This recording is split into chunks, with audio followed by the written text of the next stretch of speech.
Um milionário humilha sua empregada, dizendo que o Natal não é para gente como ela. Mas o que essa mulher humilde fez em seguida deixou todos completamente em silêncio e deu a ele a lição mais poderosa de sua vida. De onde você está nos assistindo? Deixe nos comentários. Não perca essa história incrível até o final. Inscreva-se e deixe seu like. A noite de Natal havia chegado com sua promessa de paz e reconciliação, mas na mansão dos Cavalcanti, no Jardim Europa, o ar parecia pesado, carregado de expectativas e aparências. Clara Rocha ajustou o avental branco sobre seu uniforme cinza, enquanto observava da cozinha o salão principal transformado em um cenário de luxo desmedido. As luzes douradas refletiam nos enormes candelabros de cristal, criando um brilho quase cegante que parecia gritar opulência a cada lampejo. Trabalhava naquela casa havia 5 anos. 5 anos de silêncio calculado, de passos suaves sobre o mármore italiano, de sorrisos discretos que nunca alcançavam seus olhos. Aprendera a se tornar invisível, uma sombra eficiente que cumpria a ordem sem protestar, que limpava sem deixar rastro, que servia sem esperar agradecimento. Era exatamente o que Eduardo Cavalcanti esperava de sua gente, como ele chamava o pessoal de serviço. Os convidados começaram a chegar pontualmente às 8 da noite. Clara os observava de sua posição estratégica perto do corredor que ligava a cozinha à sala de jantar. Reconhecia a maioria: empresários bem-sucedidos, políticos locais, artistas de renome. Todos vestiam seus melhores trajes, suas joias mais caras, seus sorrisos mais ensaiados. Cumprimentavam-se com efusividade fingida, trocavam beijos no ar e elogios vazios enquanto seus olhos avaliavam quem trazia o relógio mais caro ou o vestido mais exclusivo. Eduardo Cavalcanti movia-se entre eles como um rei entre súditos. Aos seus 52 anos, mantinha uma figura imponente, cabelos grisalhos perfeitamente penteados para trás, terno sob medida. Sua voz ressoava, com autoridade natural quando falava, e suas palavras sempre pareciam sentenças definitivas sobre qualquer tema. Era conhecido na cidade não apenas por sua fortuna considerável, construída por meio de investimentos imobiliários e negócios no setor financeiro, mas também por seus discursos públicos sobre valores familiares, tradições cristãs e responsabilidade social. A família é o pilar da nossa sociedade, declarara apenas 2 semanas antes, em uma entrevista na TV. Sem valores sólidos, sem fé, sem respeito pelas nossas tradições, nos tornamos uma civilização perdida. Clara vira aquela entrevista na pequena televisão do quarto de serviço. Ouvira cada palavra enquanto dobrava os lençóis de linho egípcio da cama de casal dos Cavalcanti. As palavras soavam bonitas, até inspiradoras, mas Clara conhecia a distância abismal entre o discurso público de Eduardo e seu comportamento privado. Helena Cavalcanti, sua esposa, apareceu no salão com um vestido de seda cor champanhe que deve ter custado mais do que o salário anual de Clara. Era uma mulher bonita de 48 anos, com traços delicados e uma elegância natural que o dinheiro apenas refinara. Clara sempre sentira algo parecido com pena por Helena. Em seus olhos havia uma tristeza permanente, cuidadosamente escondida sob camadas de maquiagem impecável e sorrisos de cortesia. Era uma mulher que aprendera a olhar para o outro lado, a não ver o que lhe era incômodo, a aceitar o papel que lhe coubera representar. Clara. A voz de Dona Neuza, a governanta principal, tirou-a de seus pensamentos. É hora de começar a servir os aperitivos. Lembre-se, sempre pela direita, nunca interrompa conversas e, sob circunstância alguma, fale a menos que se dirijam a você diretamente. Clara assentiu. Conhecia as regras de cor. Aprendera no primeiro dia e nunca as esquecera. Pegou a bandeja de prata com canapés de salmão defumado e caviar, verificou se sua postura estava perfeita e entrou no salão com passos medidos e silenciosos. Os 30 minutos seguintes transcorreram em uma coreografia familiar. Clara movia-se entre os grupos de convidados, oferecendo aperitivos, retirando taças vazias, sempre atenta, sempre discreta. Ouvia fragmentos de conversas sobre investimentos na bolsa, viagens a destinos exóticos, escândalos políticos e fofocas da alta sociedade. Ninguém olhava diretamente para ela. Para eles, era parte da decoração, mais um elemento funcional daquela noite perfeitamente orquestrada. Foi em uma de suas rondas que ouviu a voz de Eduardo se elevar sobre as outras. A verdadeira riqueza não é apenas material, meus amigos, declarava com seu tom de orador público. É espiritual. É saber de onde viemos, quem somos, e manter vivos os valores que nossos ancestrais nos legaram. Um coro de aprovação seguiu suas palavras. Clara sentiu uma opressão no peito, mas manteve sua expressão neutra. Continuou sua tarefa, recolhendo taças vazias com movimentos automáticos aperfeiçoados após anos de prática. Então chegou o momento de servir o jantar. A mesa da sala de jantar era uma obra-prima de decoração natalina. Um caminho de mesa de seda vermelha e dourada, velas aromáticas em castiçais de prata, pratos de porcelana chinesa com bordas de ouro de 24 quilates, taças de cristal de Boêmia que capturavam e multiplicavam a luz das velas. O centro de mesa era um arranjo elaborado de rosas importadas, orquídeas brancas e ramos de pinheiro, decorados com pequenas esferas douradas. Os convidados ocuparam seus lugares, enquanto Clara e outros 2 funcionários começavam a servir o primeiro prato. Tudo devia ser perfeito, cada movimento calculado, cada gesto preciso. Clara aproximou-se de Eduardo para servir o consomé de lagosta. Suas mãos, calejadas por anos de trabalho, mas sempre impecavelmente limpas, seguravam o prato com firmeza. Foi ao colocá-lo diante dele que notou seu olhar fixo em suas mãos. Um sorriso torto apareceu no rosto dele. Sabem, disse Eduardo em voz alta, o suficiente para captar a atenção de todos à mesa. Este prato que a Clara acaba de servir vale mais do que o salário mensal dela. É porcelana autêntica da dinastia Qing. Tem mais de 200 anos. O silêncio caiu sobre a mesa como uma laje. Clara sentiu que o tempo parava. Todos os olhos se voltaram para ela pela primeira vez na noite. Não com interesse, mas com uma mistura de desconforto e curiosidade mórbida. Respirou fundo, mantendo a compostura. Aprendera a engolir a humilhação, a transformá-la em algo pequeno que pudesse guardar em algum canto de seu ser até que estivesse sozinha e pudesse processá-la. Baixou levemente a cabeça, um gesto de submissão que havia aperfeiçoado, e começou a se retirar em direção à cozinha.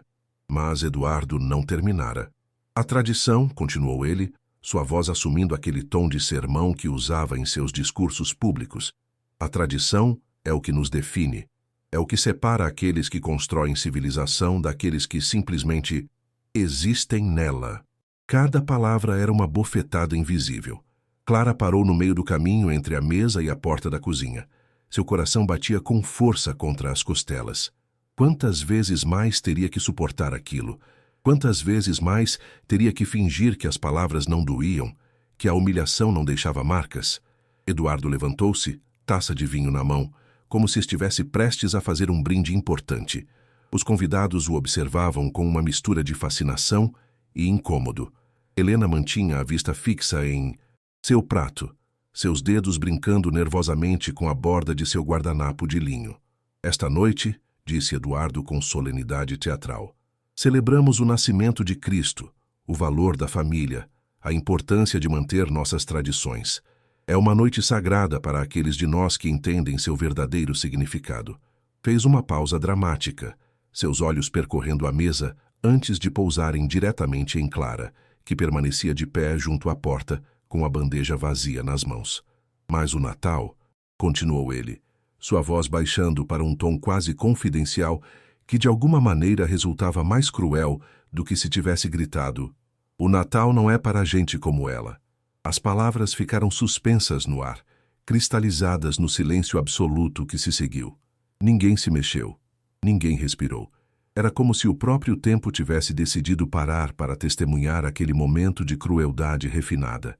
Clara sentiu algo dentro de si se quebrar. Não era o coração. Este se quebrara havia muito tempo. Era algo mais profundo, mais fundamental. Era a última barreira entre a dignidade e o desespero, entre seguir em frente e render-se completamente. Lentamente, Muito lentamente, Clara girou para enfrentar Eduardo Cavalcanti. O silêncio na sala de jantar era tão denso que Clara podia ouvir as batidas do seu próprio coração. Durante 5 anos, guardara silêncio, aceitara cada humilhação com a cabeça baixa, engolira cada palavra ferina como se fosse um veneno que devia metabolizar sozinha. Mas, nesta noite, algo mudara. Talvez fosse a menção ao Natal, essa celebração que sua avó lhe ensinara a honrar, não com luxos, mas com amor. Talvez fosse simplesmente porque chegara ao limite que todo ser humano tem, aquele ponto onde a dignidade exige ser defendida, não importa o custo. Eduardo a observava com uma expressão de satisfação, esperando vê-la retirar-se derrotada como sempre. Sua taça de vinho brilhava sob a luz das velas. Seu sorriso era o de um homem que nunca conhecera uma derrota real, que nunca tivera que enfrentar as consequências de sua crueldade. "O senhor tem razão, Sr. Cavalcanti", disse Clara finalmente, sua voz emergindo clara e firme, surpreendendo até a si mesma. O sorriso de Eduardo aumentou. Ele ganhara, como sempre. Mas então Clara continuou. "O Natal não é isto", disse ela, com um gesto amplo que abrangia a mesa opulenta, os pratos caríssimos, as taças de cristal, os rostos maquiados dos convidados. "Não é vinho importado de vinhedos franceses, nem porcelana de dinastias mortas há séculos." Os olhos de Eduardo se estreitaram. Isso não estava no roteiro. A governanta, Dona Neuza, apareceu na porta da cozinha com uma expressão alarmada, fazendo gestos frenéticos para que Clara se calasse. Mas Clara já não conseguia parar. As palavras fluíam como um rio que estivera represado por tempo demais. Natal é lembrar quem escolhemos ser quando ninguém está aplaudindo, quando não há câmeras, quando não há uma plateia para impressionar com discursos bonitos sobre valores que não praticamos. Um dos convidados, um empresário chamado Marcos Silveira, que Clara vira inúmeras vezes na casa, mexeu-se desconfortável em sua cadeira. Sua esposa, Patrícia, baixou o olhar para o prato, como se de repente os legumes assados tivessem se tornado fascinantes. "Eu não tenho o seu dinheiro", continuou Clara, sua voz ganhando força a cada palavra. "Não tenho esta casa, nem estes pratos, nem posso comprar vestidos que custam o que alimentaria uma família por um ano. Mas há algo que nunca precisei fazer para me sentir grande. Nunca precisei diminuir outra pessoa." Helena Cavalcanti levantou o olhar pela primeira vez. Seus olhos, normalmente tão cuidadosamente neutros, mostravam algo que Clara não conseguia decifrar completamente. Admiração? Medo? Alívio por alguém finalmente dizer o que ela nunca se atrevera a expressar? Eduardo deixou sua taça sobre a mesa com um golpe seco. Seu rosto perdera a cor do bronzeado artificial e agora mostrava manchas vermelhas de ira contida. "Como você se atreve?" começou ele, sua voz tremendo de fúria. "Na minha casa, diante dos meus convidados?" "Todos aqui falam de amor cristão", interrompeu-o Clara, e a ousadia de interromper o poderoso Eduardo Cavalcanti fez vários convidados arfarem suavemente. Todos citam versículos sobre humildade e generosidade, mas se calam quando veem uma humilhação, se calam quando o fraco é pisoteado, se calam porque é mais confortável, porque não os afeta diretamente, porque a injustiça tem bom vinho e sobremesas importadas. Dona Neuza entrara completamente na sala de jantar, seu rosto pálido de horror. Tentou se aproximar de Clara, provavelmente para tirá-la dali antes que a situação piorasse, mas Clara levantou a mão, detendo-a com um gesto. "O respeito não se compra com dinheiro", disse Clara com o olhar fixo em Eduardo. "Constrói-se com ações, ganha-se com caráter, e nenhuma fortuna no mundo é suficiente para cobrir a ausência de humanidade básica." Eduardo tentou falar, sua boca abrindo e fechando como um peixe fora d'água.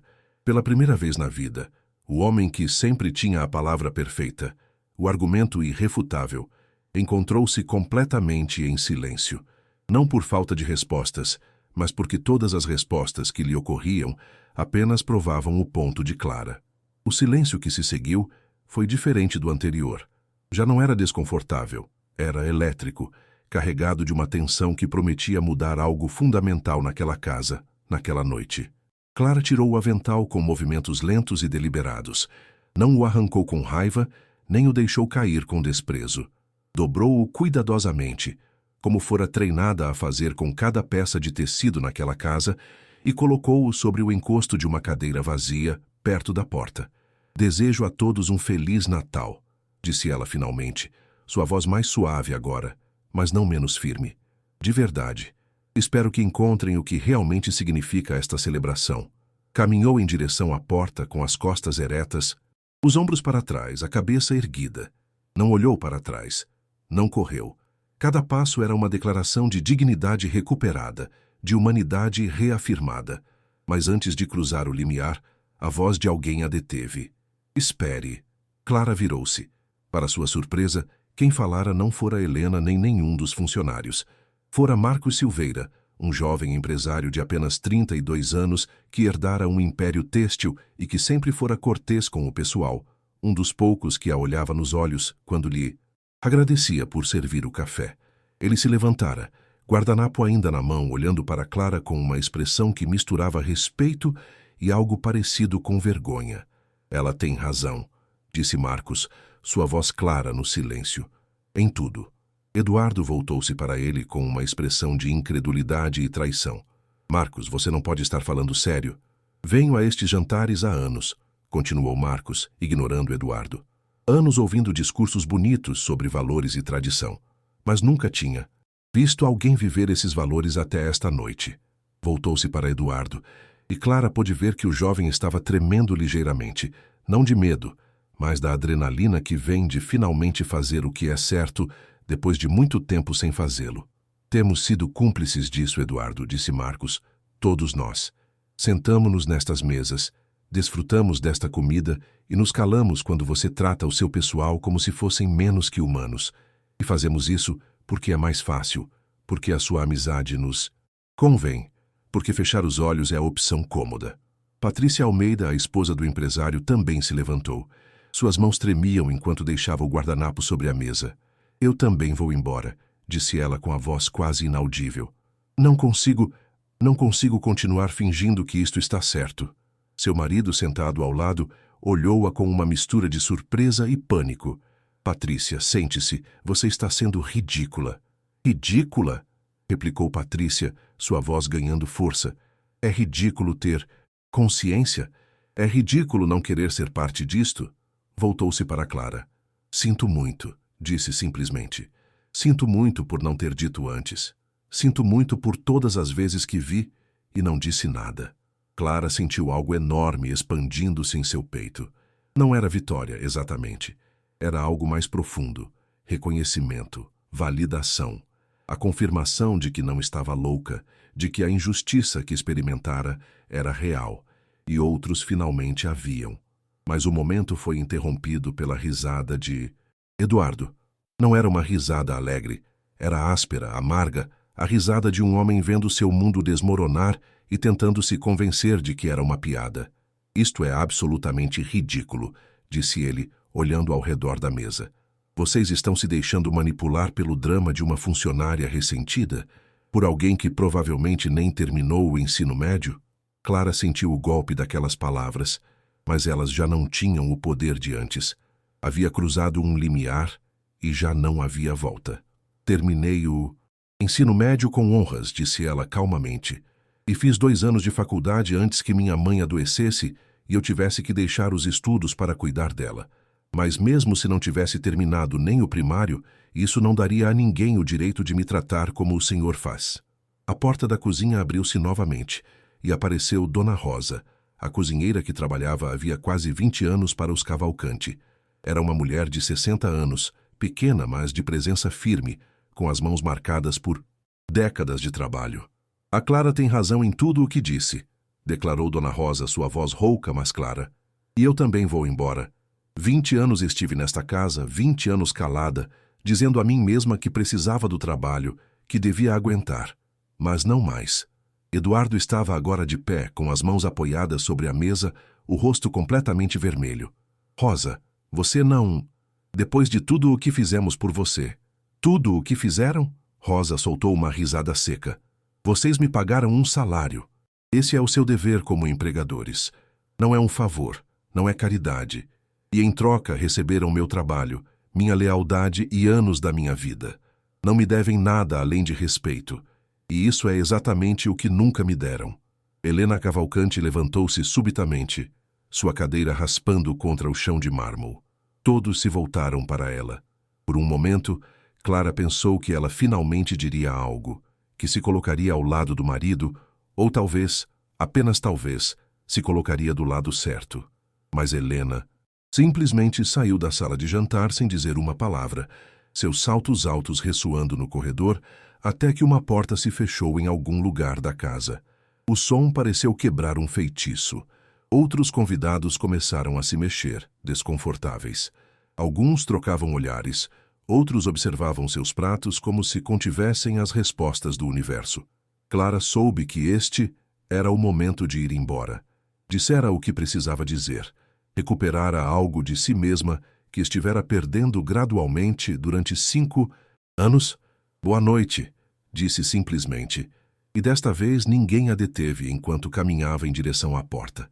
O som da porta principal fechando-se atrás dela ressoou em toda a mansão.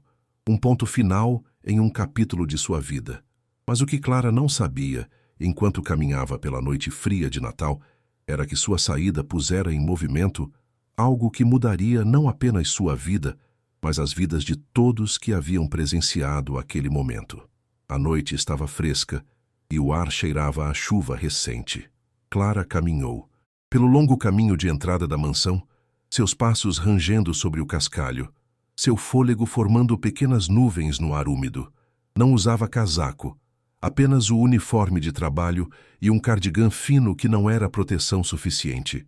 Mas o desconforto físico era insignificante comparado com a tempestade de emoções que girava em seu interior. O que acabara de fazer? A realidade de sua ação começava a penetrar na adrenalina que a impulsionara. Acabara de perder o emprego. Não só isso, desafiara publicamente um dos homens mais poderosos e influentes da elite. Eduardo Cavalcanti tinha conexões em todos os lugares. Uma recomendação ruim dele poderia tornar impossível para ela encontrar outro emprego. Parou ao chegar ao portão principal, as mãos tremendo enquanto tentava abri-lo. Deveria voltar? Desculpar-se? Implorar pelo emprego? Clara, espere! Virou-se e viu Dona Rosa correndo em sua direção com um casaco grosso nos braços. Atrás dela vinham Marcos Silveira e Patrícia Almeida. Você vai ficar doente, disse Rosa envolvendo Clara no casaco. Era velho e cheirava a cozinha dos Cavalcanti, mas era quente, e o gesto era mais quente ainda. Clara sentiu lágrimas picar em seus olhos. Rosa, você não deveria ter feito há anos, interrompeu a Rosa. Deveria ter falado na primeira vez que o vi tratar você assim, mas eu tinha medo, sempre tive medo. Marcos adiantou-se, tirando a carteira. Pegue, disse ele, oferecendo algumas notas de valor alto. Não é caridade, é justiça atrasada por todas as vezes que não fiz nada. Clara balançou a cabeça. Não posso aceitar. Por favor, insistiu Patrícia. Deixe-nos fazer algo. Algo bom para compensar por todas as vezes que fomos cúmplices pelo silêncio. Havia tal sinceridade em suas vozes que Clara finalmente aceitou o dinheiro. Não por orgulho perdido, mas porque genuinamente precisaria dele até encontrar outro trabalho. O que você vai fazer agora? Perguntou Rosa com preocupação maternal. Clara olhou para as luzes da cidade brilhando ao longe. Não sei, admitiu, mas o que quer que eu faça será de cabeça erguida. Já não vou mais viver ajoelhada. Na mansão, o caos substituíra a elegância organizada. Mais da metade dos convidados decidira se retirar, murmurando desculpas desconfortáveis sobre compromissos cedo na manhã seguinte. Os que restavam moviam-se nervosos, sem saber se ficar era lealdade ou cumplicidade. Eduardo estava em seu escritório, uma sala de mogno escuro com estantes cheias de livros que nunca lera e prêmios que mais comprara do que ganhara. Segurava um copo de uísque, olhando fixamente para o retrato de seu pai que pendia sobre a lareira.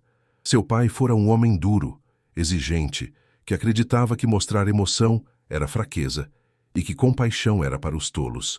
Eduardo passara a vida tentando ser digno desse legado, dessa dureza, dessa visão de mundo onde havia ganhadores e perdedores, e ser gentil com os perdedores apenas o tornava um deles.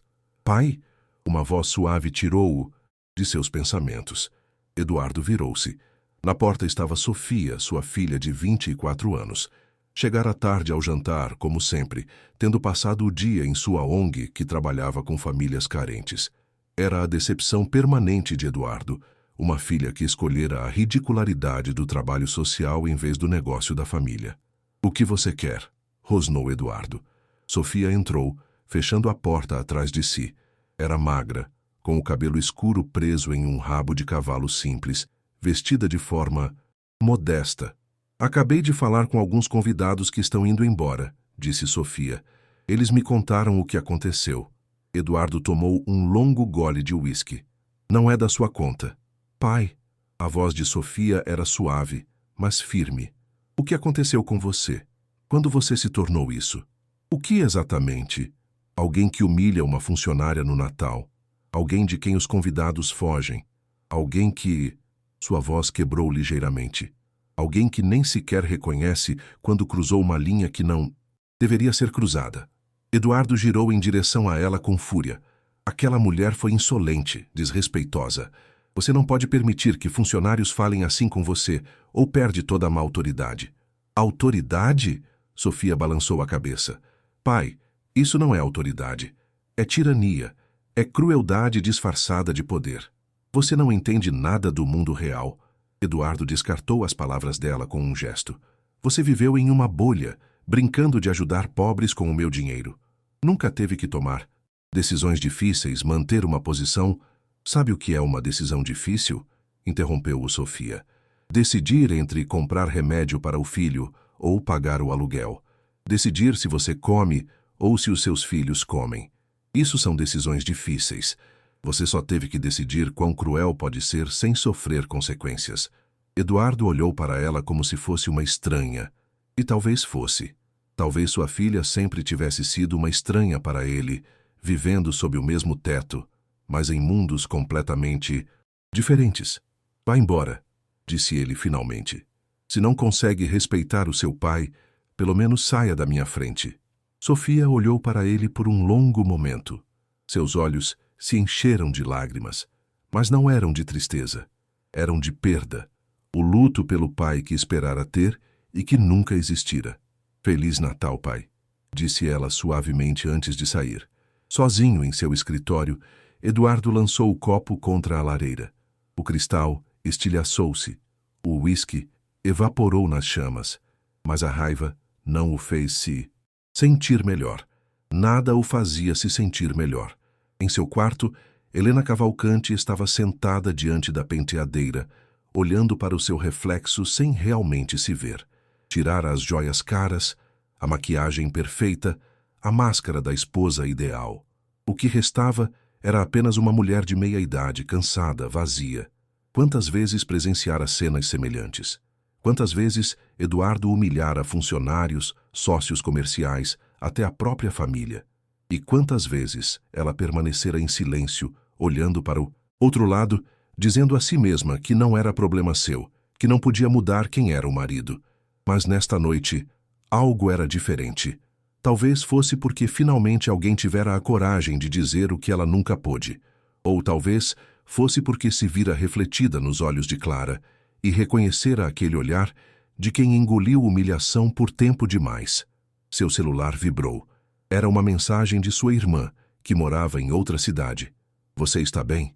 O Marcos me ligou e contou o que houve. Quando você... Vai ter um basta, Helena?" Helena leu a mensagem 3 vezes antes de responder. "Talvez eu já tenha tido."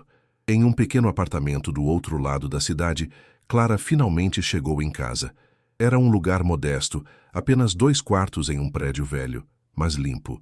Rosa insistira em acompanhá-la, sem querer deixá-la sozinha naquela noite estranha. Sentaram-se na pequena cozinha, com xícaras de chá quente entre as mãos. "O que vamos fazer?" perguntou Rosa finalmente. Clara sorriu. Um sorriso cansado, mas genuíno. "Vamos viver, com dignidade, sem nos ajoelharmos para ninguém." Rosa assentiu. "Você sabe que Eduardo tentará tornar sua vida impossível. Ele conhece gente em todo lugar. Eu sei, Clara olhou para o seu chá. Mas não consigo mais viver assim. Prefiro ser pobre com dignidade do que rica em humilhação. Você não está sozinha, disse Rosa, segurando a mão dela. O que quer que venha, você não está sozinha. Era uma promessa simples, mas significava tudo. O dia seguinte ao Natal amanheceu cinzento. Clara acordou cedo, seu corpo ainda programado para o horário de trabalho da mansão. Por um momento confuso, quase se levantou para preparar o café da manhã dos patrões, antes de lembrar que já não trabalhava lá. A percepção chegou com uma mistura de alívio e terror. Rosa dormira no sofá e agora estava na cozinha, preparando café com o pouco que Clara tinha nos armários. Bom dia, cumprimentou Rosa quando Clara apareceu. Passei a noite pensando. Sobre o quê? Sobre o que você disse ontem. Sobre viver com dignidade. E acho que você tem razão. Rosa despejou o café em 2 xícaras lascadas. Passei 20 anos da minha vida fazendo aquela família parecer melhor do que é. Cozinhando para as festas pretensiosas deles, ouvindo como falam de valores enquanto tratam as pessoas como lixo. Não mais. Clara sentou-se à mesa. O que você vai fazer? Vou fazer o que sempre quis fazer. Os olhos de Rosa brilharam com uma determinação que Clara nunca vira antes. Vou abrir o meu próprio pequeno restaurante. Bem, talvez um café primeiro. Venho economizando há anos. Nunca tive coragem de largar tudo e tentar. Mas depois de ontem, deu de ombros. A vida é curta demais para vivê-la com medo. Clara sentiu um calor expandindo-se no peito. Rosa, isso é maravilhoso. E quero você comigo, acrescentou Rosa rapidamente. Se você quiser, claro. Sei que não é tão elegante quanto trabalhar em uma mansão, e no começo não poderei pagar muito, mas... Sim, Clara, não. Precisou pensar. Sim, eu adoraria. Abraçaram-se sobre a mesa, 2 mulheres que haviam decidido que seu valor não era determinado por quem as empregava, mas por elas mesmas. Enquanto isso, na mansão, Eduardo acordou com uma dor de cabeça latejante, resultado de muito uísque e pouco sono. A casa estava estranhamente silenciosa. Não havia cheiro de café fresco, não havia sons de preparação de café da manhã. Levantou-se, confuso, e desceu à cozinha. Estava vazia, completamente vazia. Não apenas... Não havia pessoal como faltavam coisas. O rádio velho que Rosa sempre tinha ligado enquanto cozinhava. O avental bordado que pendia ao lado do fogão. As fotos da família de Rosa que ela tinha coladas na geladeira.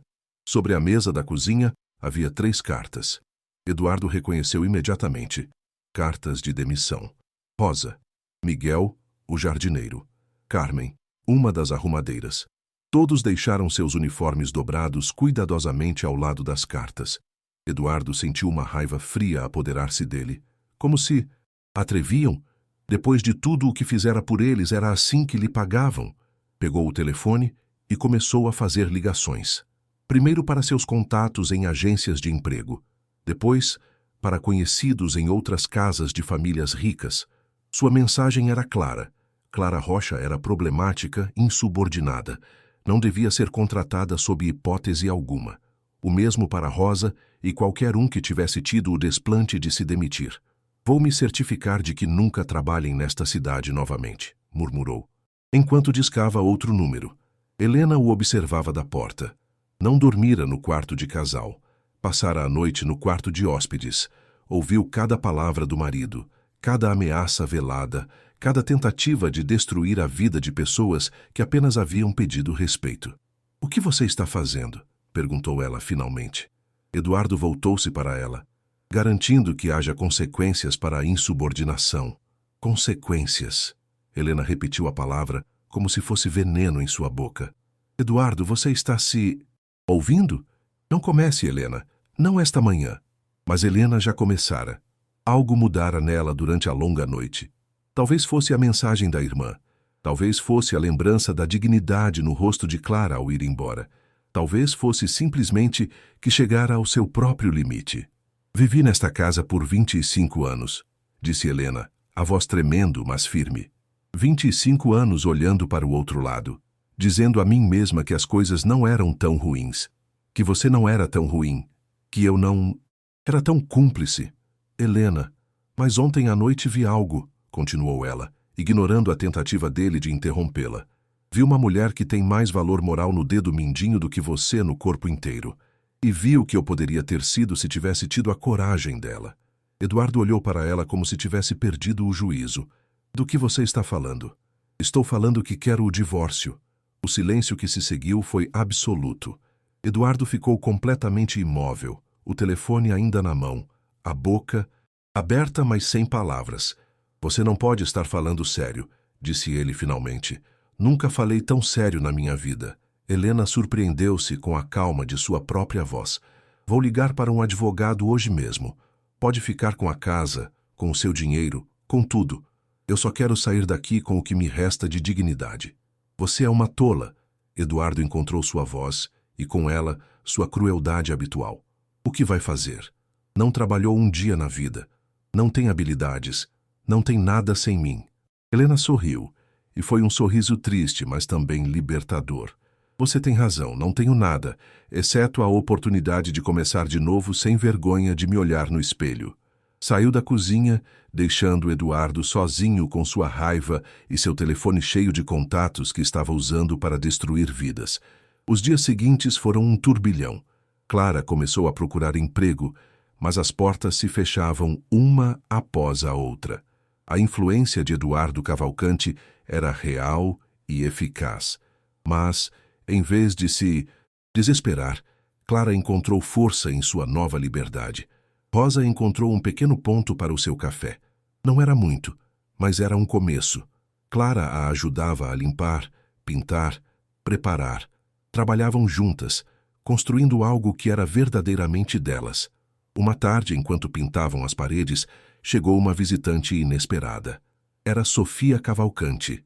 Oi, disse timidamente da porta. Posso falar com vocês? Rosa e Clara trocaram olhares. Finalmente, Clara assentiu. Quero ajudar, disse Sofia. Diretamente. Meu pai está usando a influência dele para tornar a vida de vocês impossível. Mas eu também tenho contatos. No mundo das ONGs, em organizações que apoiam trabalhadores. Posso conectá-las com pessoas que precisam exatamente das habilidades que vocês têm. Por que você faria isso? Perguntou Clara cautelosamente. Porque o que você fez naquela noite foi a coisa mais corajosa que já vi. E porque não posso mudar quem meu pai é, mas posso escolher quem eu sou. Assim começou uma aliança inesperada. Sofia apresentou Clara a uma organização que capacitava trabalhadores domésticos. Queriam alguém com experiência real para ensinar, alguém que entendesse tanto o trabalho quanto a importância da dignidade. Não apenas técnicas de limpeza, explicou o diretor do programa, mas também direitos trabalhistas, como negociar contratos justos, como exigir respeito. Clara aceitou. Pela primeira vez na vida, não estaria apenas fazendo o trabalho, mas ajudando outros a fazê-lo com orgulho. O café de Rosa abriu um mês depois. Era pequeno, simples, mas cheio de amor e comida honesta. E lentamente, as pessoas começaram a vir. Não apenas pela comida, mas pela atmosfera de respeito genuíno que Rosa e Clara haviam criado. Eduardo observava tudo isso de longe. Cada novo sucesso de Clara e Rosa era como sal em uma ferida. Sua família desmoronara. Helena seguira em frente com o divórcio. Sofia mal falava com ele. E as pessoas que ele tentara destruir não apenas sobreviviam, mas prosperavam. Pela primeira vez na vida, Eduardo Cavalcanti encontrou-se sozinho, cercado de luxo, mas vazio de tudo o que realmente importava. E na escuridão de suas noites solitárias, começou a se perguntar se Clara tivera razão o tempo todo. 2 meses após aquela noite de Natal, a vida de Clara mudara de maneiras que nunca imaginara. As aulas que dava no centro comunitário estavam sempre cheias. Não apenas ensinava técnicas de limpeza ou culinária, mas algo mais profundo: dignidade, autorrespeito, o direito de ser tratado como ser humano, não importa o trabalho que fizesse. Seus alunos vinham de todos os lugares. Mulheres jovens procurando o primeiro emprego, mães solo tentando melhorar suas habilidades, imigrantes navegando em um novo país. Todos encontravam em Clara não apenas uma instrutora, mas uma mentora que entendia suas lutas porque as vivera. Uma tarde após a aula, Uma aluna chamada Beatriz aproximou-se de Clara. Obrigada, disse simplesmente. Não apenas por me ensinar a limpar melhor, mas por me lembrar que mereço respeito. Clara sorriu. Todos merecemos. Nunca se esqueça disso. O café de Rosa tornara-se um ponto de encontro do bairro. Não era elegante, mas era acolhedor. As pessoas vinham pela sensação de comunidade que Rosa cultivara. Marcos Silveira e Patrícia Almeida tornaram-se visitantes regulares. Haviam começado a usar suas próprias plataformas para falar sobre direitos trabalhistas e respeito aos trabalhadores. A noite daquele jantar fora um ponto de virada também para eles. Aquela noite mudou minha perspectiva, confessou Marcos a Clara em uma de suas visitas. Fez-me ver quantas vezes fui cúmplice pelo silêncio. Não mais. Helena, enquanto isso, encontrara seu próprio caminho. Após o divórcio, mudara-se para um apartamento modesto. No começo, fora assustador. Aprender a pagar contas, cozinhar para si mesma, tomar decisões sozinha. Mas, lentamente, descobrira algo lindo. A liberdade. Começara a trabalhar como voluntária em um abrigo para mulheres vítimas de violência. Sua experiência dava-lhe uma perspectiva única. Entendia o que era estar em uma situação onde sentia que não tinha opções. Não é o mesmo tipo de abuso, disse ela à sua irmã, mas é controle da mesma forma, e agora posso usar minha experiência para ajudar outras mulheres a encontrar o caminho da liberdade. Sofia encontrara em Clara uma espécie de irmã mais velha. Frequentemente se encontravam para tomar café, discutindo projetos e ideias sobre como criar mudança real na comunidade. Estou orgulhosa de você, disse Sofia a Clara um dia, da sua coragem. Não era coragem, Clara sorriu. Era desespero, mas talvez seja isso que o coragem é, às vezes. Eduardo, contudo, afundava mais em seu isolamento. Os convidados já não vinham à sua casa. Sócios tratavam-no com distância educada, mas fria. Seu império continuava bem financeiramente, mas estava vazio de conexão humana real. Uma tarde, recebeu uma visita inesperada. Era o padre Tomás, de sua paróquia. Eduardo, disse o padre Tomás sem rodeios, precisamos falar sobre sua alma. Eduardo tentou dispensá-lo com sua arrogância usual, mas o padre Tomás não se deixou intimidar. Você perdeu tudo o que realmente importa, disse o padre suavemente. Sua família, o respeito da sua comunidade, sua própria paz interior. Quanto dinheiro vale isso? Eduardo não teve resposta. A pergunta não é se você pode mudar, continuou o padre Tomás. A pergunta é se você quer, se está disposto a fazer o boisios. Trabalho difícil de se olhar honestamente e admitir onde errou. Após a saída do padre, Eduardo sentou-se em seu escritório vazio. Pela primeira vez, permitiu que as palavras de Clara ressoassem realmente nele. O respeito não se compra com dinheiro. Passara a vida inteira acreditando no contrário. E agora, cercado de toda a sua riqueza, percebia que era o homem mais pobre que conhecia. 4 meses depois daquela noite de Natal, Eduardo fez algo que nunca fizera. Admitiu que precisava de ajuda. Começou a frequentar a terapia, algo que antes consideraria um sinal de fraqueza. Fale-me sobre o seu pai, perguntou a terapeuta, doutora Ramírez, na primeira sessão. Eduardo falou por 1 hora. Sobre o pai duro que construíra um império, mas nunca abraçara o filho. Sobre as lições de que mostrar emoção era fraqueza, que a gentileza era para tolos, que o mundo se dividia em ganhadores e perdedores. E você interiorizou essas crenças, observou a doutora Ramírez. Sim, admitiu Eduardo, e era a primeira vez que dizia isso em voz alta. E destruí minha vida com elas. O caminho não foi fácil. Havia dias em que Eduardo queria desistir, voltar ao conforto de sua velha arrogância. Mas algo mudara. A solidão era dolorosa demais. O vazio, profundo demais. Começou pequeno, desculpando-se com o novo pessoal que contratara, tratando-os com respeito básico. Era desconfortável no início, nada natural, mas lentamente tornou-se mais fácil. Um dia, reuniu coragem para fazer algo maior. Foi ao café de Rosa. Rosa o viu entrar e tensionou-se imediatamente. Clara estava lá também, fazendo uma pausa entre as aulas. Todos no café silenciaram. Eduardo aproximou-se da mesa delas, com as mãos tremendo ligeiramente. Não espero que me perdoem, disse ele sem preâmbulos. E não estou aqui para pedir o emprego de volta ou oferecer dinheiro. Estou aqui para dizer que vocês tinham razão, em tudo. Clara e Rosa trocaram olhares. Passei os últimos meses refletindo, continuou Eduardo, trabalhando com a terapeuta, tentando entender como me tornei alguém tão cruel. E quero que saibam que o que você me disse naquela noite, Clara, salvou minha vida. Não no sentido literal, mas no sentido de que me mostrou que a vida que eu levava não valia a pena. Por que está nos dizendo isso? Perguntou Rosa cautelosamente. Porque eu precisava que soubessem. Porque passei minha vida evitando a responsabilidade pelas minhas ações. E isso termina agora. Eduardo tirou um envelope do paletó.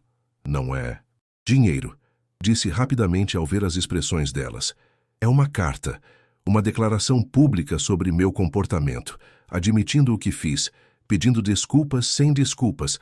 Vou publicá-la, mas queria que vocês a vissem primeiro. Clara pegou o envelope, mas não o abriu.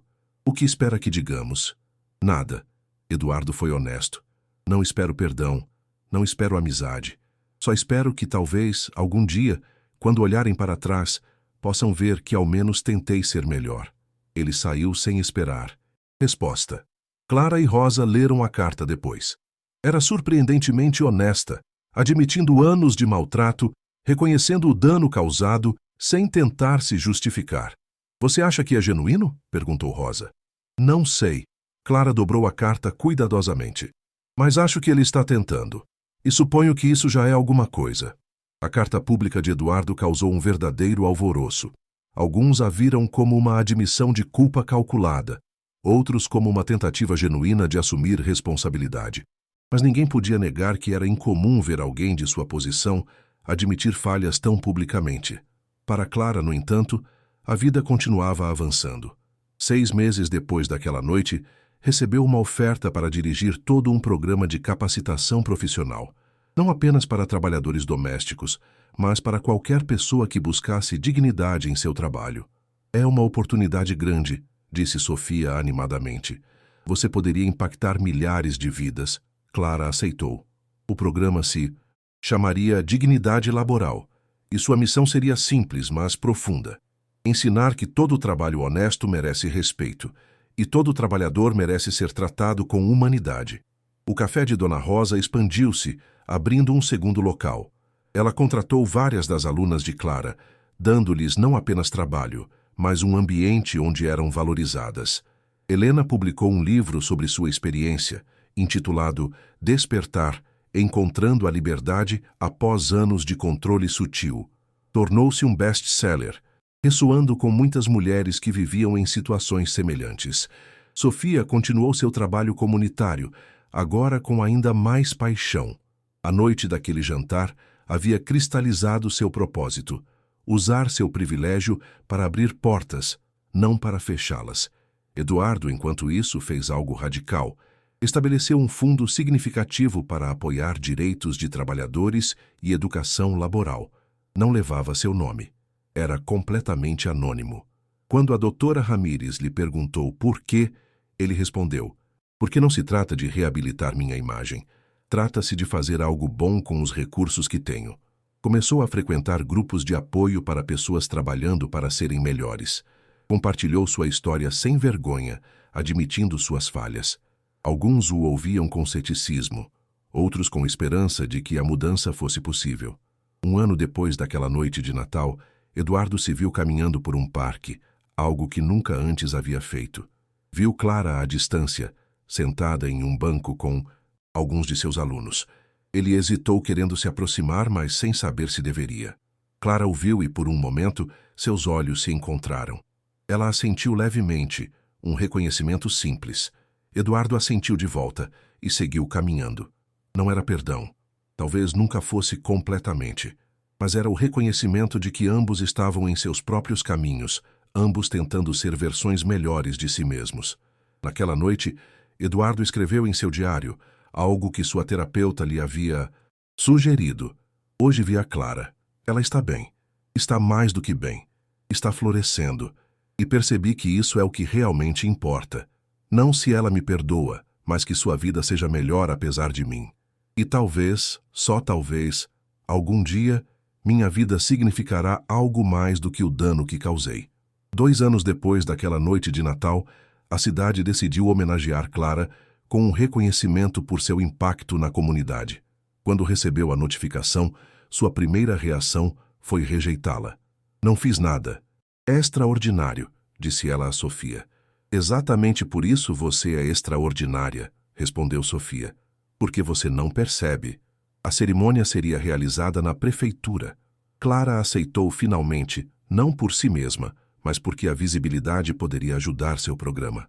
O que não esperava era que o comitê organizador tivesse convidado todos os que haviam feito parte de sua história. Rosa, Helena, Sofia, Marcos, Patrícia, seus alunos e até Eduardo. Quando Clara o viu na última fila, sentiu uma mistura de emoções, mas decidiu que esta noite não era sobre ele. Era sobre o caminho que havia percorrido. Seu discurso foi simples, mas poderoso. Falou sobre dignidade, sobre coragem, sobre o direito universal ao respeito. E, ao final, fez algo inesperado. Há alguém aqui esta noite, disse Clara, que me ensinou algo importante, embora não da maneira que eu teria desejado. Ensinou-me que, às vezes, a mudança só vem quando você atinge seu limite, quando você finalmente decide que a dignidade é mais importante que a segurança. Olhou diretamente para Eduardo, mas também me ensinou, eventualmente, que as pessoas podem mudar. Não perfeitamente, não facilmente, mas podem tentar. Eduardo tinha lágrimas correndo pelo rosto. Não se escondeu. Deixou-as cair. Após a cerimônia, Clara e Eduardo falaram brevemente lá fora. Obrigado, disse Eduardo, por não me odiar completamente. Não odeio você, Clara foi honesta, mas também não te perdoo completamente. E tudo bem. A vida nem sempre é preto no branco. Como você consegue? Perguntou Eduardo. Como não carrega ressentimento? Porque carregar ressentimento só me machuca. Clara sorriu suavemente. Decidi carregar esperança no lugar. Eduardo assentiu, entendendo que isso era o mais perto que chegariam da reconciliação. E era o suficiente. 3 anos depois daquela noite de Natal, Clara se viu dando uma palestra TED. O tema: Dignidade não é opcional. Contou sua história sem vergonha. A humilhação, o medo, o momento de ruptura e depois a reconstrução. A dignidade não é algo que os outros te dão, disse ela ao público de milhares de pessoas. É algo que você reivindica, e uma vez que a reivindica, ninguém pode tirá-la de você novamente. O vídeo se tornou viral. Milhões de visualizações. Mensagens de pessoas em todo o mundo compartilhando suas próprias histórias de encontrar sua voz. Rosa agora tinha 5 cafés. Todos operavam com o mesmo princípio: respeito mútuo entre empregador e empregado. Havia se tornado modelo para outros negócios. Helena dirigia o abrigo onde havia começado como voluntária. Seu livro havia inspirado muitas mulheres a deixarem situações de controle e começarem de novo. Sofia continuou seu trabalho comunitário, agora com ainda mais paixão.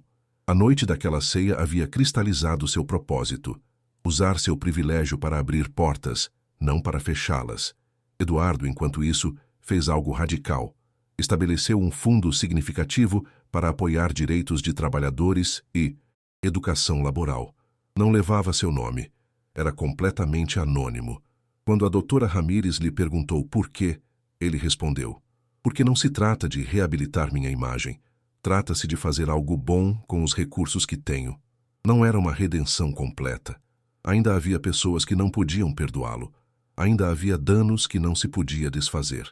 Mas estava fazendo o trabalho, a cada dia, de ser melhor. No aniversário de 5 anos daquela noite, Clara organizou uma reunião. Rosa, Helena, Sofia, Marcos, Patrícia e sim, inclusive Eduardo. Não era uma celebração do que havia acontecido, mas um reconhecimento do que havia crescido a partir disso. Aquela noite, disse Clara, levantando sua taça, perdi um emprego, mas ganhei algo mais valioso. A prova de que nunca é tarde demais para se defender, de que a mudança é possível, de que a dignidade não se negocia. Todos brindaram, cada um refletindo sobre sua própria jornada desde aquela noite fria de dezembro. Eduardo ficou depois que os outros foram embora. Posso te perguntar uma coisa? Disse ele a Clara. Claro. Você algum dia se arrepende de ter falado naquela noite? Clara pensou cuidadosamente. Só me arrependo de uma coisa, disse finalmente. De não ter feito antes. De todos os anos que vivi ajoelhada quando podia estar de pé. Eu também tenho arrependimentos. Eduardo olhou para o céu estrelado.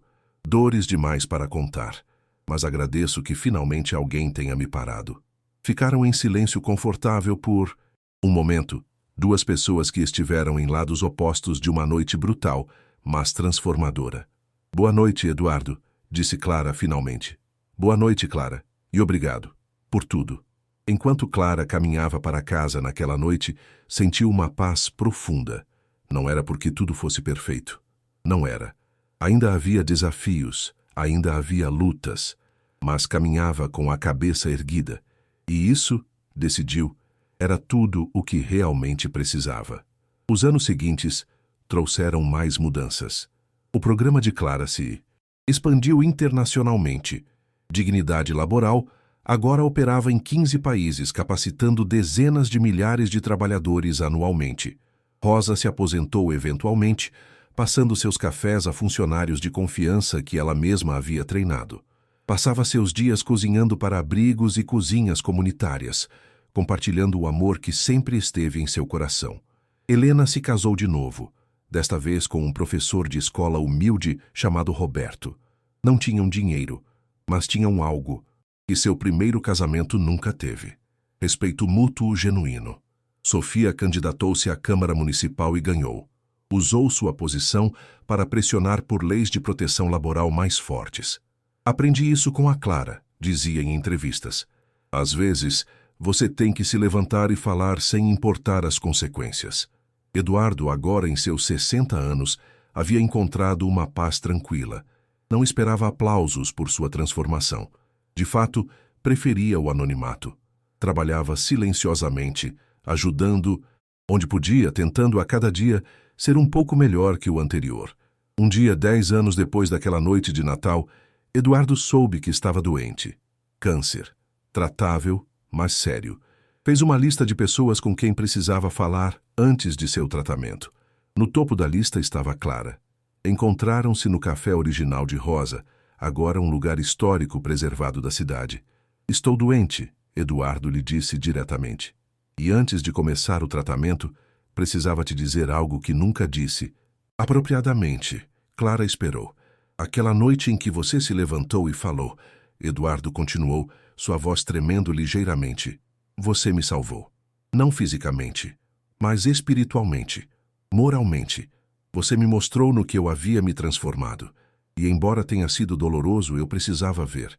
Assim, obrigado por sua coragem, por sua dignidade, por não me deixar continuar por esse caminho. Clara sentiu lágrimas em seus próprios olhos. Não fiz isso por você, disse honestamente. Fiz por mim. Eu sei, Eduardo sorriu. E isso o torna ainda mais valioso, porque você me mostrou que nem sempre se trata de mim, que outras pessoas têm suas próprias lutas, sua própria dignidade, suas próprias vidas que importam tanto quanto a minha. Falaram durante horas, não como empregador e empregada, não como inimigos, mas como dois seres humanos que haviam compartilhado um momento de verdade brutal e haviam sido transformados por ele, cada um à sua maneira. Quando finalmente se despediram, Clara disse, vou estar pensando em você durante seu tratamento. E eu estarei agradecido a cada dia pelo que você me ensinou, respondeu Eduardo. Não se abraçaram, não declararam amizade eterna, mas havia algo ali, algo que não tinha nome, mas que era real, reconhecimento mútuo, respeito ganho com dificuldade e a compreensão compartilhada de que ambos haviam sido mudados por aquela noite. Enquanto Clara caminhava para casa, pensou na jornada desde aquela noite fria de dezembro, o medo, a incerteza, os desafios. Mas também o crescimento, a transformação, o impacto. Havia começado com uma empregada doméstica encontrando sua voz. Havia crescido para uma mulher construindo um movimento. E agora era uma rede global de pessoas comprometidas com a dignidade para todos. Mas em seu coração sempre voltaria àquele momento, parada em uma sala de jantar opulenta, tirando o avental, escolhendo a dignidade em vez da segurança. Era o momento em que havia deixado de sobreviver e havia começado a viver. E isso, pensou enquanto as estrelas começavam a aparecer no céu noturno, era o maior presente de todos. O café de Dona Rosa também prosperava. Havia se tornado um ponto de encontro não apenas do bairro, mas de toda a cidade. Gente de todas as classes sociais vinha, atraída não apenas pela excelente comida, mas pela atmosfera de genuína acolhida que Rosa havia cultivado. Mas o mais notável era ver quem se sentava junto. Empresários bem-sucedidos compartilhavam mesas com estudantes da academia. Antigas patroas que haviam aprendido sobre o projeto vinham apoiá-lo, sentando-se ao lado de mulheres que haviam trabalhado em casas similares. As linhas divisórias que haviam parecido tão intransponíveis na mansão Cavalcante se esfumaçavam aqui, neste espaço que Rosa havia criado intencionalmente como território neutro. Uma tarde, Clara estava dando uma aula sobre negociação de contratos laborais quando notou alguém observando da porta. Era uma mulher mais velha, elegantemente vestida, com aquele ar inconfundível da alta sociedade. Depois da aula, a mulher se aproximou. Senhorita Rocha, posso falar com você um momento? Clara assentiu, levando-a para sua pequena sala. Meu nome é Isabela Cortês, apresentou-se a mulher. Sou amiga da Helena Cavalcante. Bem, era amiga quando ela estava casada com o Eduardo. Perdemos contato quando se divorciaram. Clara esperou, sem saber para onde aquilo ia. Tenho acompanhado o que você tem feito aqui, continuou Isabela, e isso me fez refletir sobre minha própria situação. Tenho 3 funcionárias na minha casa. Eu as trato bem, acredito. Pago justamente, dou tempo livre. Mas depois de aprender sobre sua academia, percebi que não tratá-las mal não é o mesmo que tratá-las com verdadeira dignidade.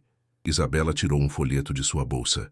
Quero que minhas funcionárias façam seus cursos. Pagarei a matrícula completa. E quero aprender também. Não como instrutora, obviamente, mas sobre como ser uma melhor empregadora. Vocês oferecem algo assim? Clara sentiu uma faísca de ideia se acender. Ainda não fazemos isso, mas deveríamos. E assim nasceu o Programa de Empregadores Responsáveis, um curso desenhado para pessoas que empregavam pessoal doméstico sobre como criar ambientes de trabalho justos, como estabelecer contratos claros, como tratar o pessoal com respeito e dignidade. A primeira classe teve 5 participantes. A 10ª classe tinha lista de espera. Eduardo seguia o progresso da academia de longe através de atualizações de Sofia e artigos de imprensa ocasionais. Ver como seu investimento se multiplicava em impacto real lhe dava uma satisfação que nunca havia sentido com seus outros negócios. Mas mais significativo que o sucesso externo era a relação lentamente reconstruída com sua filha. Seus cafés semanais em dignidade haviam se tornado uma constante. No início, as conversas eram superficiais, cuidadosas. Mas, gradualmente, começaram a se aprofundar. Por que você fazia isso, pai? Perguntou Sofia em uma dessas reuniões. Não apenas com a Clara e a Rosa, mas com todos. Por que precisava fazer as pessoas se sentirem pequenas? Eduardo havia passado meses pensando nessa pergunta. Porque me fazia sentir grande. Porque meu pai me ensinou que o mundo se dividia em fortes e fracos, e que mostrar compaixão colocava você no lado errado dessa divisão. O avô não era assim, protestou Sofia. Era duro, sim, mas era justo. Ele era, admitiu Eduardo. Mas eu peguei suas lições sobre fortaleza e as perverti. Converti ser forte em ser cruel. E quando percebi o que havia feito, estava há tanto tempo agindo assim que não sabia como parar. E agora? Perguntou Sofia. Agora sabe como parar? Eduardo pensou cuidadosamente antes de responder. Agora sei que parar não é suficiente. Tenho que construir algo diferente. Não posso desfazer o dano, mas posso garantir que meu legado não seja apenas esse dano. Sofia estendeu a mão sobre a mesa, segurando-a de seu pai. Estou orgulhosa de você, pai. Não por quem você foi, mas por quem está escolhendo ser agora. Eduardo sentiu lágrimas em seus olhos. Não mereço esse orgulho ainda. O orgulho não é algo que se merece, disse Sofia sabiamente. É algo que se oferece, e eu escolho oferecê-lo a você, não por seu passado, mas por seu esforço presente. Foi o momento mais próximo que Eduardo havia sentido de sua filha em décadas, e o fez perceber quanto havia perdido por todos esses anos, priorizando o poder sobre conexão. Helena, enquanto isso, havia expandido seu trabalho no abrigo além do que qualquer um havia antecipado.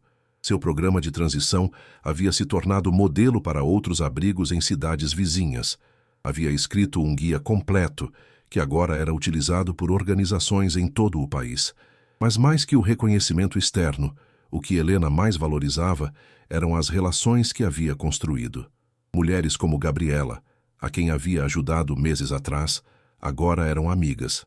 Reuniam-se para tomar café, apoiavam-se mutuamente, celebravam vitórias pequenas e grandes.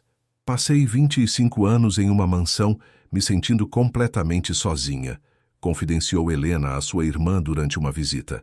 Agora vivo em um apartamento de 2 quartos e nunca me senti menos sozinha. É porque finalmente você é você mesma, respondeu a irmã. Não a versão de você que o Eduardo queria, não a esposa perfeita, não o enfeite no braço dele. Apenas você. Helena assentiu, sentindo a verdade dessas palavras em seus ossos. Um dia, Helena recebeu um convite inesperado. Era de Clara, convidando-a para falar na academia sobre sua experiência saindo de uma situação de controle financeiro. Helena estava nervosa enquanto se preparava para a palestra. O que ela, que havia vivido no luxo, poderia dizer a mulheres que haviam lutado com a pobreza real? Mas quando se parou diante da classe, viu rostos que refletiam sua própria história de maneiras diferentes, mas fundamentais. Viu mulheres que haviam permitido que outros controlassem suas vidas. Viu o medo do desconhecido. Viu a esperança de algo melhor. O controle nem sempre parece abuso físico, começou Helena. Às vezes parece uma vida confortável, onde você nunca tem que tomar decisões. Parece alguém pagando todas as contas enquanto você permanece deliberadamente ignorante. Parece a conveniência de não ter que ser responsável. Fez uma pausa, olhando ao redor da sala. Mas essa conveniência tem um preço. Sua autonomia, seu senso de si mesma, sua capacidade de saber que pode sobreviver por conta própria. Compartilhou sua história, a confusão no supermercado, o pânico ao abrir sua primeira conta bancária, o terror de assinar seu primeiro contrato de aluguel. Mas também compartilhou o empoderamento de cada pequena vitória, o crescimento de sua confiança, a alegria de descobrir que era mais capaz do que jamais havia se permitido acreditar. Quando terminou, uma mulher na audiência levantou a mão. Como você soube que estava pronta para ir? Embora? Helena pensou naquela noite de Natal, vendo Clara caminhar em direção à porta com as costas eretas. Acho que você nunca se sente completamente pronta, mas chega um momento em que ficar te assusta mais do que ir, e esse é o seu momento. A aula terminou com um aplauso que fez Helena corar. Clara a abraçou depois, sussurrando. Obrigada por compartilhar sua verdade. Obrigada por me mostrar que era possível compartilhá-la, respondeu Helena. Enquanto isso, o caso legal de Rosa, Miguel e Carmen havia se encerrado oficialmente. O dinheiro do acordo havia permitido a todos começarem novas etapas de suas vidas. Miguel havia aberto seu próprio negócio de jardinagem. Carmen estava estudando enfermagem, um sonho que havia abandonado décadas atrás. E Rosa, é claro, tinha seu café florescente. Mas mais importante que o dinheiro era o precedente que o caso havia estabelecido. Outros trabalhadores domésticos começaram a apresentar casos similares. As leis trabalhistas começaram a receber mais escrutínio. A conversa sobre dignidade no trabalho doméstico havia entrado no cotidiano das pessoas. Começamos algo, disse Miguel a Rosa, durante uma de suas reuniões casuais no café. Algo maior que nós. A Clara começou algo, corrigiu Rosa. Nós apenas tivemos a coragem de seguir seu exemplo. Não. Miguel balançou a cabeça. Todos começamos algo. Cada pessoa que diz já não mais, cada pessoa que escolhe a dignidade sobre a segurança, está começando algo. A Clara foi a faísca. Talvez, mas nós somos o fogo. Rosa sorriu, apreciando a metáfora. Então vamos garantir que este fogo continue queimando, para todos os que vêm depois de nós. A história daquela noite de Natal havia se tornado algo quase mítico em certos círculos. Os detalhes haviam sido exagerados a cada vez que era recontada, mas o coração da história permanecia verdadeiro.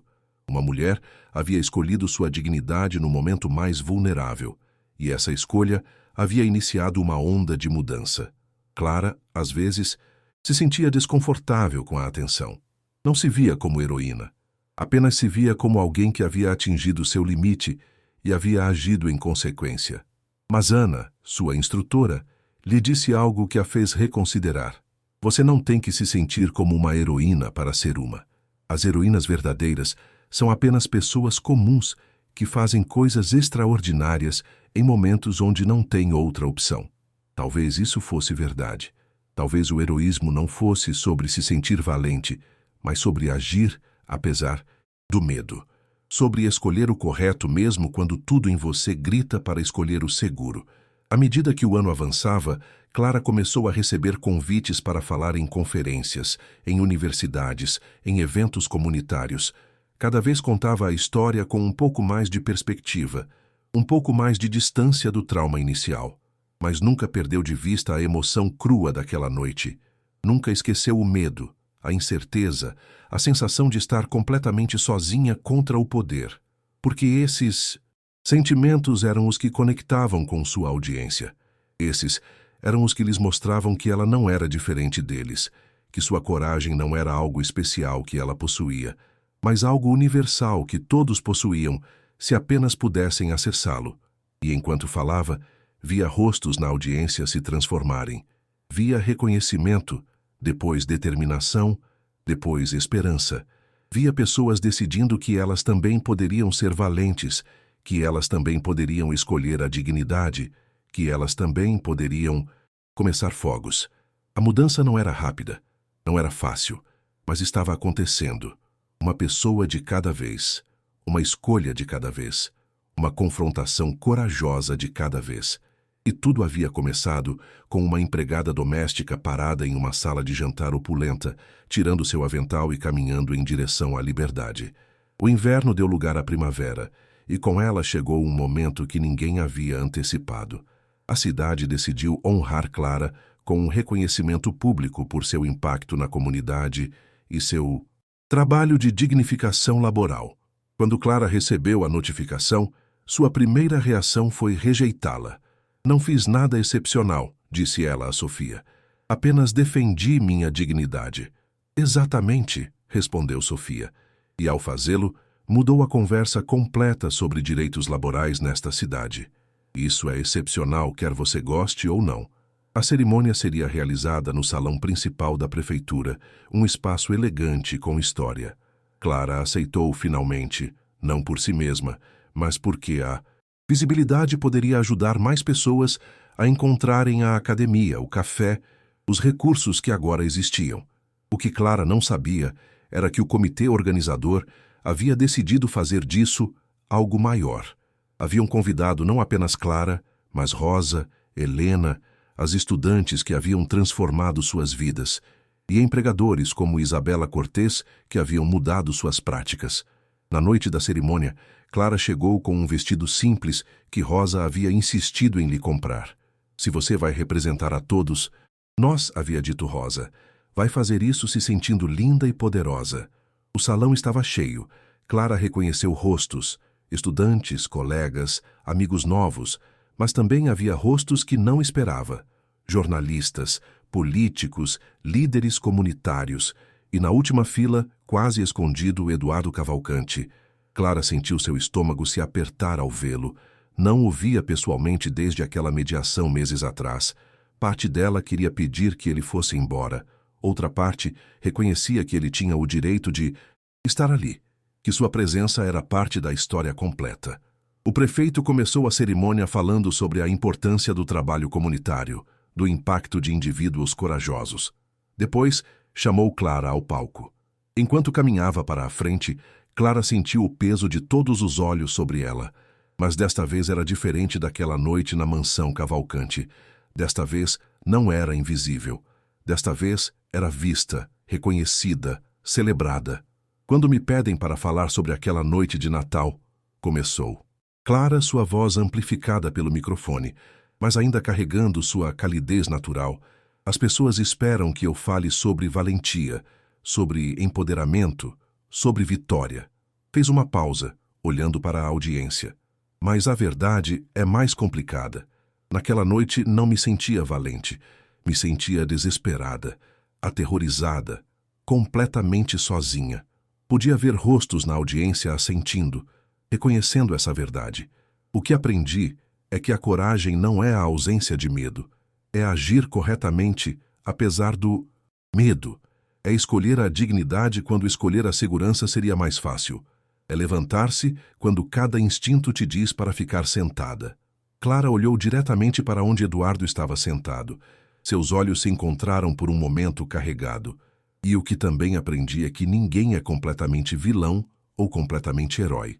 As pessoas são complexas. Podem causar um dano terrível e ainda assim ter capacidade de mudança. Podem estar equivocadas durante décadas e ainda assim, eventualmente, escolher fazer o correto. Eduardo baixou o olhar, mas Clara pôde ver lágrimas em suas bochechas. Este reconhecimento não é apenas para mim, continuou Clara. É para a Rosa, que teve a coragem de se demitir comigo, para o Miguel e a Carmen, que demandaram justiça, para a Helena, que reconstruiu sua vida do zero, para a Sofia, que usou seu privilégio para abrir portas, para cada estudante que passou por nossa academia, escolhendo uma vida de dignidade. O aplauso começou, mas Clara levantou a mão gentilmente. Não havia terminado. E também é para mais alguém, para Eduardo Cavalcante. Um silêncio absoluto caiu sobre o salão. Alguns rostos mostravam choque, outros, confusão. Eduardo me tratou terrivelmente, disse Clara claramente. Não estou minimizando isso. Não estou perdoando-o completamente. Mas ele fez algo que muitos em sua posição nunca fazem. Reconheceu sua falha, pediu desculpas publicamente, aceitou as consequências e investiu na mudança que seu comportamento havia tornado necessária. Clara podia ver Eduardo tremendo em seu assento, completamente sobrecarregado. Não estou pedindo que o perdoem, esclareceu Clara. O perdão é pessoal, e cada pessoa afetada por suas ações tem direito aos seus próprios sentimentos. Mas peço que reconheçam que a mudança é possível, que inclusive as pessoas que causaram um dano terrível podem eventualmente escolher um caminho diferente. Olhou ao redor do salão. Porque se não acreditamos na possibilidade de mudança, então, que esperança há para qualquer um de nós? Todos falhamos em algum momento. Todos causamos dano, intencionalmente ou não. A pergunta não é se somos perfeitos. A pergunta é, quando somos confrontados com nossas falhas, o que escolhemos fazer? O aplauso desta vez foi mais compassado, mais pensativo. Não era a celebração simples que a audiência havia esperado. Era algo mais complexo, mais real. Depois da cerimônia, Clara se viu cercada de pessoas querendo felicitá-la, agradecer-lhe, compartilhar suas próprias histórias. Respondeu a cada uma com atenção genuína, mas seus olhos continuavam procurando Eduardo. Encontrou-o do lado de fora, parado sozinho sob um poste, olhando para a cidade que se estendia diante dele. Eduardo, chamou-o suavemente. Ele se virou, e Clara pôde ver que ele estivera chorando. Você não precisava fazer aquilo, disse ele, sua voz rouca. Não precisava dizer aquelas coisas sobre mim. Sei que não precisava, respondeu Clara, mas eram verdadeiras. E acredito que a verdade complexa é mais útil que a verdade simples. Não mereço sua compaixão. Provavelmente não, Clara foi honesta. Mas estou aprendendo que a compaixão não é algo que se ganha. É algo que se escolhe dar, apesar de se merecer ou não. Eduardo balançou a cabeça com assombro. Depois de tudo o que eu te fiz, depois de como eu te tratei, como você pode estar aqui sendo gentil comigo? Clara pensou na pergunta. Porque apegar-se ao ódio é como beber veneno e esperar que a outra pessoa morra. Porque escolher a compaixão não é sobre você, é sobre quem eu quero ser. E porque, honestamente, acredito que você se castiga mais do que eu jamais poderia castigá-lo. Lágrimas rolaram pelas bochechas de Eduardo. Cada dia eu acordo e lembro quem eu fui. Cada dia tenho que viver com o conhecimento de quantas vidas danifiquei, Quantas oportunidades desperdicei de ser melhor. Então, use esse conhecimento, disse Clara gentilmente, não para se castigar sem fim, mas para ser melhor daqui para frente. O passado não pode ser mudado, Eduardo, mas o futuro ainda está sem escrita. Eduardo assentiu lentamente. Acha que algum dia poderei me olhar no espelho sem me desprezar? Acho que você já está nesse caminho, respondeu Clara. É apenas que o caminho é longo. E deveria ser. A mudança real não acontece da noite para o dia.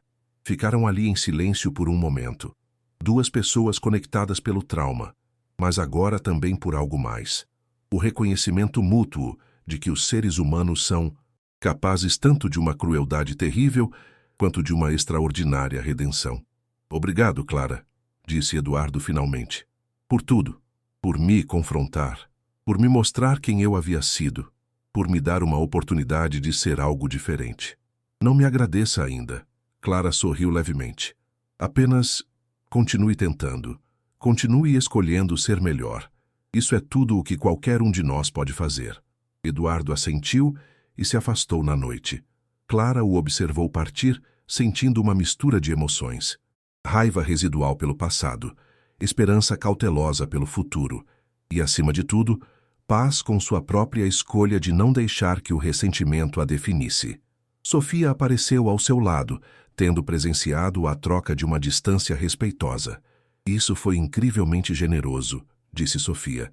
Não foi generosidade, Clara a corrigiu gentilmente. Foi libertação. Carreguei tanta raiva durante tanto tempo.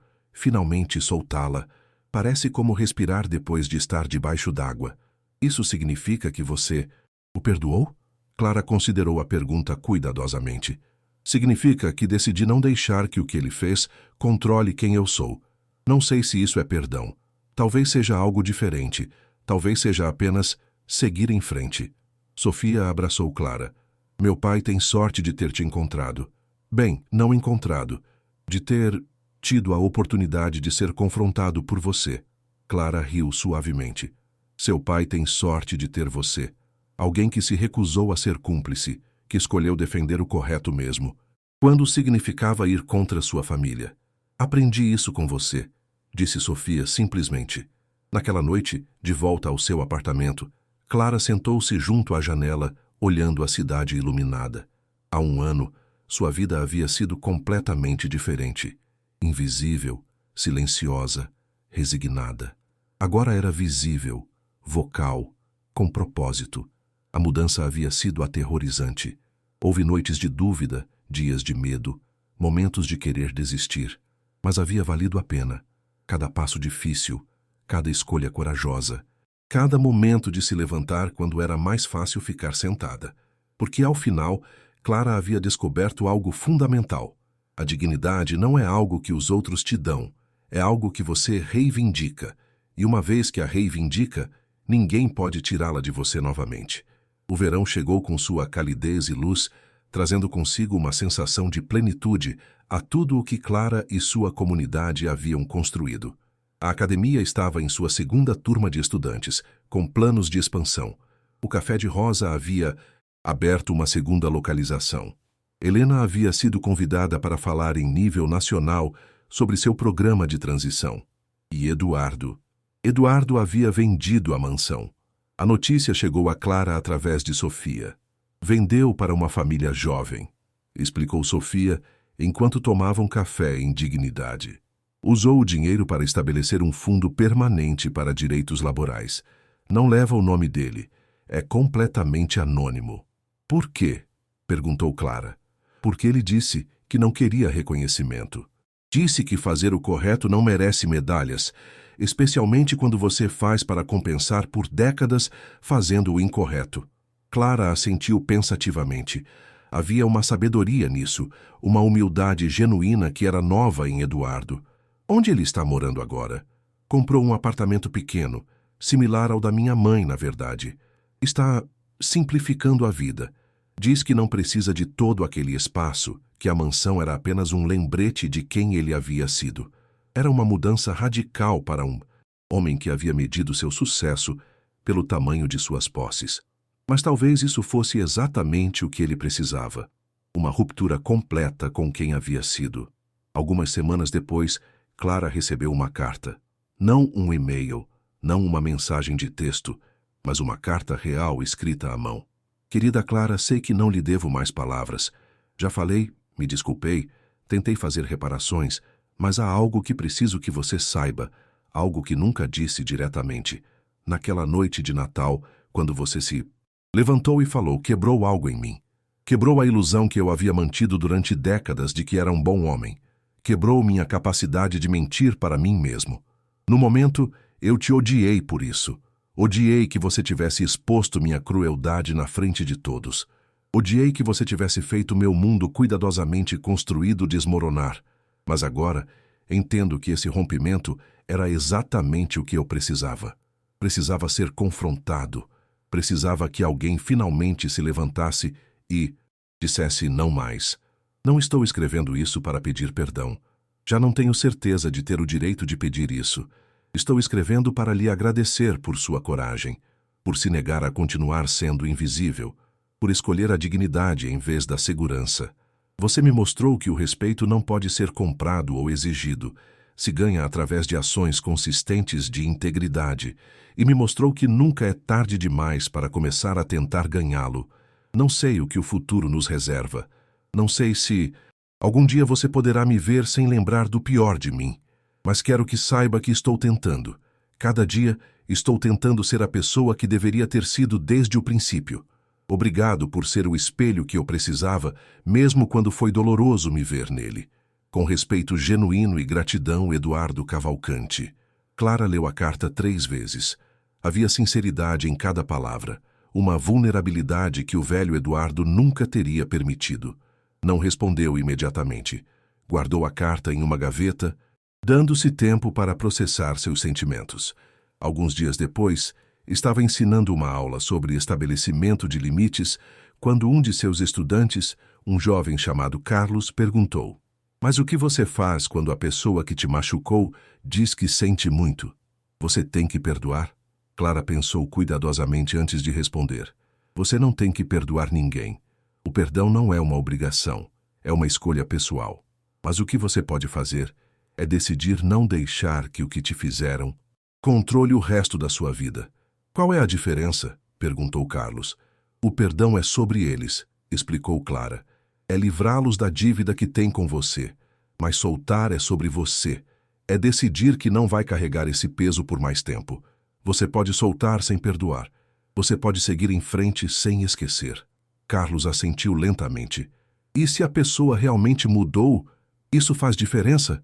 Faz diferença para eles, respondeu Clara.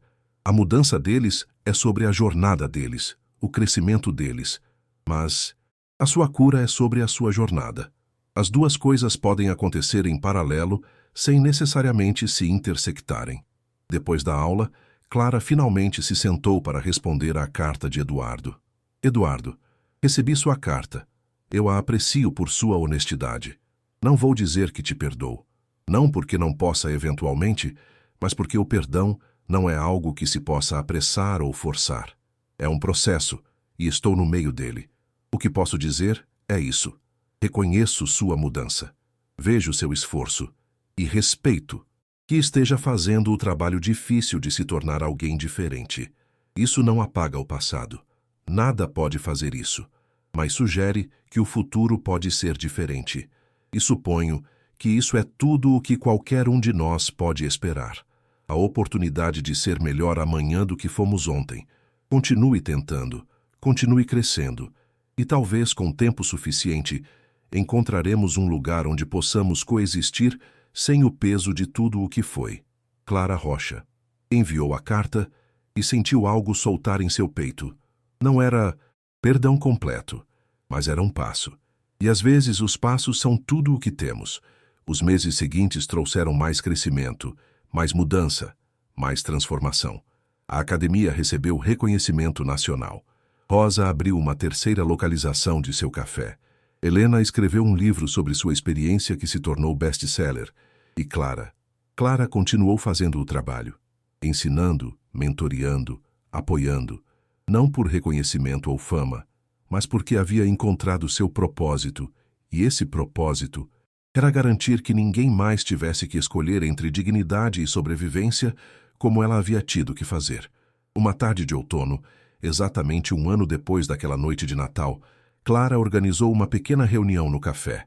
Convidou todos os que haviam sido parte da jornada. Rosa, Helena, Sofia, Miguel, Carmen, Ana, seus estudantes, os empregadores que haviam mudado suas práticas.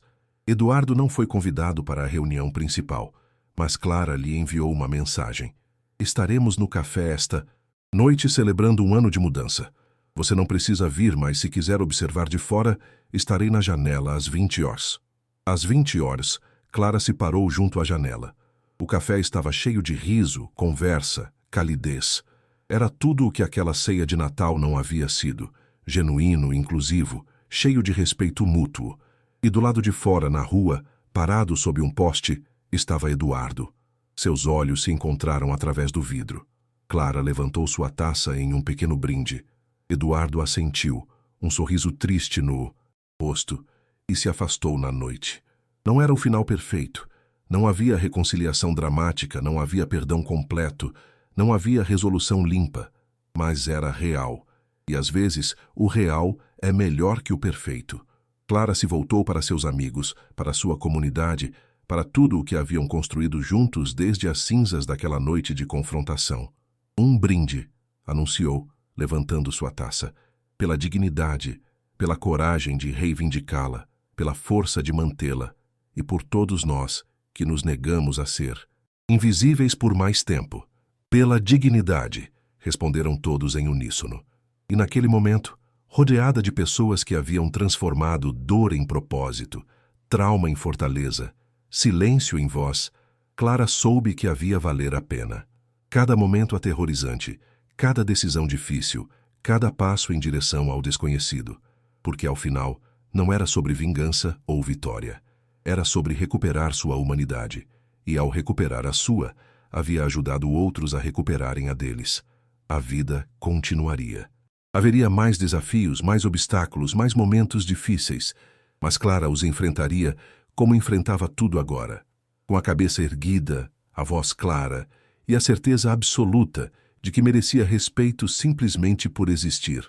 Aquela noite de Natal na mansão Cavalcante havia sido um final, mas também havia sido um começo. O começo de uma vida vivida em seus próprios termos. O começo de um movimento que mudaria vidas. O começo de uma nova história onde os invisíveis se tornavam visíveis.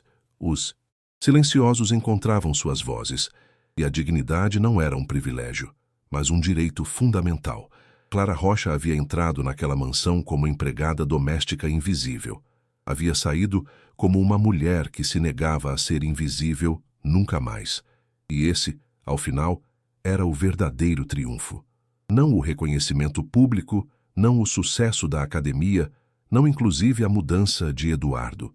O verdadeiro triunfo era que Clara havia se encontrado a si mesma. E uma vez que você se encontra, ninguém pode te fazer se perder de novo. Enquanto a noite continuava, cheia de riso e camaradagem, Clara sentiu uma paz profunda. Não era a paz de haver resolvido tudo, mas a paz de saber que, sem importar o que viesse, ela estaria bem, porque havia aprendido a lição mais importante de todas, que o respeito começa com respeitar a si mesmo, que a dignidade não se outorga, mas se reivindica, e que às vezes o ato mais revolucionário é simplesmente negar-se a aceitar menos do que você merece. A vida de Clara havia mudado irrevogavelmente naquela noite de Natal, mas não porque tivesse destruído Eduardo Cavalcante ou porque tivesse alcançado a vingança perfeita. Havia mudado porque Clara finalmente havia escolhido escolher a si mesma. E essa escolha, simples mas profunda, havia feito toda a diferença. Se esta história extraordinária te emocionou e cativou, deixe o seu like, junte-se à nossa comunidade inscrevendo-se no canal, compartilhe este conteúdo com as pessoas que você conhece e conte para nós o que achou na seção de comentários. Sua participação é fundamental para que possamos continuar trazendo mais relatos fascinantes como este. Lembre-se de ativar o sininho de notificações para não perder nenhuma das nossas próximas histórias cheias de emoção e drama.